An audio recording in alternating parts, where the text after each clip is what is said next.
Hey, if your green thumb needs a tune-up before the spring, we've got you covered. Tina is with Marlene, the plant lady, learning how to take cuttings. She told me to stand here.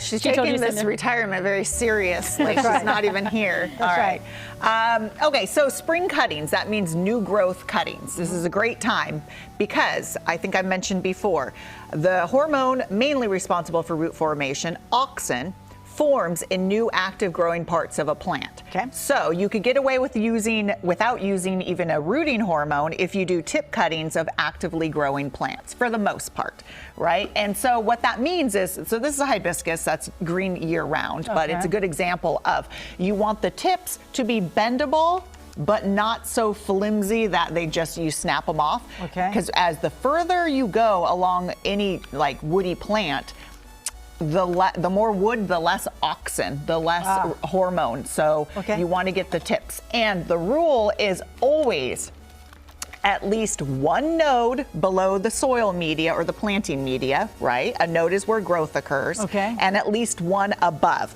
But for most plants, it's ideal to do more than one node below. So you want my pruners are very dull, like most of my tools at home. Remove any leaves that are going to be below in the growing media. Okay. Right? And you don't need lots of leaves. There's no roots. You just need enough leaves for the moisture to be picked up and for sunlight. You want to remove any flowers, buds, or fruit because that's an energy sink. And if you have a very large leaf, you could cut it in half even.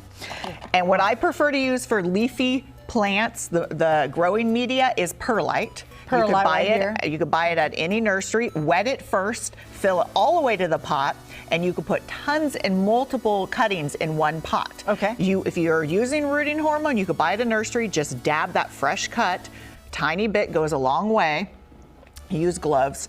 You make a hole, pre-hole, and put it and bury at least one node, if not two, and fill all this up. And what you're going to do is bag it, or you could use any container that's going to seal. This is one of my favorites. Yes, you bought sheets or something. Right? And then and keep it moist. You should have condensation. Put it in a bright spot inside or in shade outside. Okay. You don't want it to be in direct sun because this is a greenhouse. It'll heat up. And once you get roots will come out the bottom, or you could do a little tug test.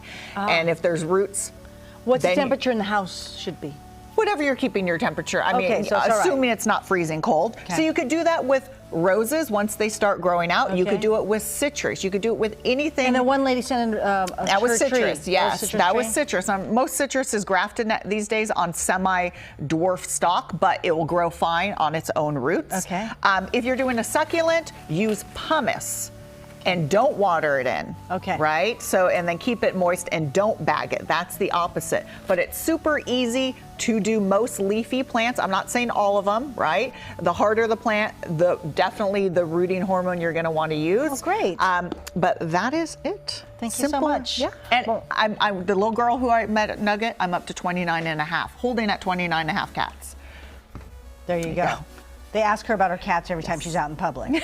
All right, Marlene, thanks so much for being here. She'll be here again in the future. So, again, to reach her, Marlene, the Plant Lady, Facebook or Instagram, if she didn't get to your question, and direct message her on Instagram. All right, we'll be right back. Thanks, Marlene. Thank you. Oh, there's another cat you can take. Meow, meow.